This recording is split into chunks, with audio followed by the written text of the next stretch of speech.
ভূমি অপরাধ প্রতিরোধ প্রতিকার আইন 2023-এর অধীনে একজন প্রকৃত মালিক তার মালিকানাধীন সম্পত্তি থেকে বেদখল হয়ে গেলে তার প্রার্থিত প্রতিকার কি, কোথায় প্রতিকার প্রার্থনা করবেন?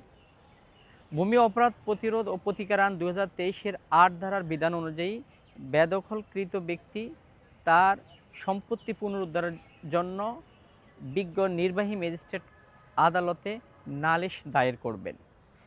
তিনি নালিশের ভিতরে যে বিষয়গুলি স্পষ্টীকরণ করবেন, যে কমপ্লেনেন্ট পিটিশন কিভাবে সম্পত্তির মালিক আইদার ওয়ারিশ সূত্রে অর খরিদ সূত্রে। ওয়ারিশ সূত্রে হলে চেইন অফ ওনারশিপটা তুলে ধরতে হবে।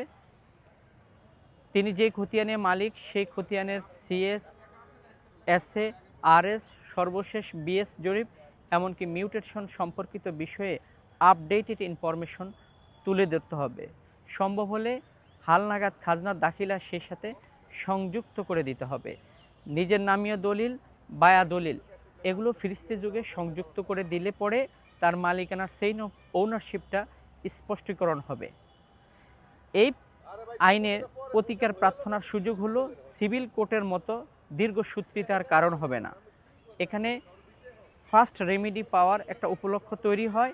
এই কোর্টের এক্সিকিউটিভ ম্যাজিস্ট্রেটের আদেশটা সিভিল কোর্টের আদেশের মতোই কার্যকর হবে এবং ম্যাজিস্ট্রেট একটা দখল প্রতিবেদন চেয়ে দুই পক্ষের শুনানি অন্তে প্রতিপক্ষের মালিকানা দখলের সাপোর্টিংয়ে যদি মালিকানা সাব্যস্ত না হয়, তাহলে ম্যাজিস্ট্রেট তাকে প্রশাসনের সহায়তায় উচ্ছেদ করার প্রার্থিত প্রতিকার দিতে পারেন। আশা করি বিষয়টা ক্লিয়ার হয়েছে।